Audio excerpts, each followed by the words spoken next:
I think in general, there are not a lot of eligible men. But why do you need a lot? Like, if you want to get married, don't you just need one to be available? Why do you need so many options? Well, okay, maybe I'm Go using ahead, the wrong Chanel. I'm verbiage. muting. It doesn't have to be a lot. There are not eligible men. And if there are, somebody said it earlier, maybe you just haven't met that person yet. I think that was you, Aisha. So, but since when have we, made it where man have to meet eligibility for marriage for a woman? If she is supposed to be a help me and submit to a man, shouldn't it be the other way around? That's what I was about to say. I was just about to add, to be honest with you, men do not care what degrees women have and how much money they make, to be honest. Now, Who told you? Who some told of you the that? ones in the relationships, like my friend, that's a different situation. But in my experience dating since my divorce, men don't care about your degrees and they don't care about any of that. So Okay, so you're talking about the man. You're talking about anecdotal to me you date. But we do care about skills, degrees, education, certifications, whatever. All of those things can play into uh, a future business together, family business and stuff, having those qualifications and skills. So I can't, I get it, you talking about your own personal experiences, but for the record, men do care about these things. Um, and we're willing to, take you on without. Sorry about that, that's my son in the background down there. We're willing to take you on without them. We give you enough grace to be able to, acquire some of these skills and qualifications during a relationship. It's just sad that y'all won't do the same for us. We can take you with an unmatched educational and financial level. But I'd be doggone if y'all do the same for us. I don't know why that is. And then you talk about a great man versus he was a great man, but he wasn't eligible. Like, what is the difference? That was my last question, Brittany. I wanted to know that when you said that. So I do have something to share. So you mentioned there are a lot of men that come along, they might not be up to par. Why won't we be willing to pour into them? Now it's not right, but I can't speak for everyone, but I know That wasn't my point. okay. That was I'm Dawn point. I didn't yes, say that. I just wanted to I chime know in on that eligible real men. quick. Okay. And then I'm gonna get to you, Casey. I think it's a trauma response. A lot of times women, oftentimes in their first real relationship, marriage, long-term relationship, they pour. They're pouring. It's all about love. It's all about we in this together. We gonna grind it out. And they experience some type of trauma in that relationship. And they get to a point where they're like, never again. This person, the next person has to come with XYZ, because I've been there before, and I'm not talking about me, but I'm just speaking in general terms. I've been there before. I'm not going to pour into someone and then they don't even uphold marriage vows if it's a marriage, or if it's a committed relationship, they're out there running the streets doing whatever while you're breaking your back, being a godly wife or whatever it is.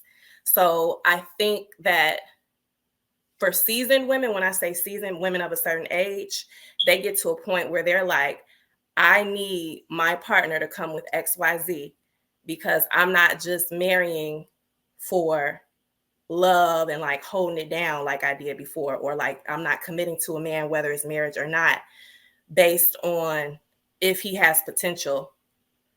But I don't want to go down that rabbit hole. I'll spend forever there. What did you ask, Casey? Brittany, that's a scarcity and lack mentality though. And That's I not did start by that's saying it not might be living a life. trauma response. It definitely Yeah, might be a trauma it response. is. So today I had no idea what we were talking about tonight. Today I went in the store. I'm looking for. Can y'all hear me good? Because I'm like, okay. I went in the store shopping, and people say I should have been a therapist because I feel like I try to listen to people well, Well, I'm shopping and this woman had on some cute glasses. Y'all know I like glasses. I'm like, oh my God, your glasses are so cute. It's an older woman. She was like, oh yeah, I got them from here. Da, da, da, da. I go back to shopping, looking for shoes. I walk way across the other side of the store. I picking up some shoes for my daughter. I turn around, that woman and follow me over there. I said, what's up with you? Like, what you in here for? She was like, girl, I'm trying to find some shoes. I'm getting married this weekend. I said, what? You get married this weekend? Like, that is amazing. I'm like hyping her up, like, trying to make her feel good, getting her excited. She was like, I'm so nervous. I'm getting married in another state. I'm getting married in North Carolina, where I'm from. I said, that's what's up. She said, this is my third marriage. I said, do you, boo? Like, okay. She's like, yeah, I'm 55. This is my third marriage, and I love life, and the other two didn't work out, this and that. First guy was bipolar. She was in and out of the hospital with him. A lot of trauma. She told me about chasing this man down the street with no clothes on. She said mentally, it almost took her out, and they were married over 10 years. And I'm like, well, you're 55, getting married for the third time. He said, yeah, the second one was like a pick-me-up type marriage. He came to me at the right time, gave me everything my first husband didn't give me, but it was not the best decision. This third marriage, she was like, he's the best thing ever. I've been in therapy. I was in the psych ward because of the first husband. So I'm listening to all of this trauma, as you just brought up, Brittany. I'm listening to all of this trauma this woman has gone through in her 55 years of life. But I sat down and I was listening to this woman's story, and I said, you have something that women need to learn to have, and that is resilience and treating every situation with new eyes, fresh spirit. She said, I love life. I said, and that's why you get married a third time, because your spirit has men gravitating towards you. Regardless of what you've been through, you still live life with an energy and a charisma that they want to be around. And so regardless of what trauma people have experienced in past marriages, in childhood, in relationships, in school, I know people have been bullied, all kind of crazy stuff that'll cause a person to have a wall up. We have to find a way to still be resilient and still prevail in our life, and still find a way to sharpen everything that God put into us as a baby in the womb. Because there's special things about you that nobody else has.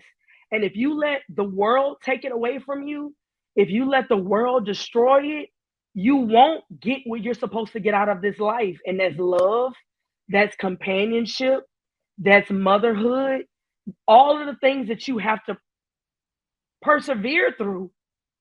That's what life is. So I just want people to still go through life with some type of gratitude, no matter whether if a man has been to jail, if women have been beat, you still have to find a way to tap into what's in your core and what's in your soul, and find a way to fight through and persevere. And I'm telling you, God can help you do that if you don't know who God is. But I need you to make sure that you find a way to do that, because there is people out there that will love you through all the bullshit that you've experienced. And I'm gonna mute right there.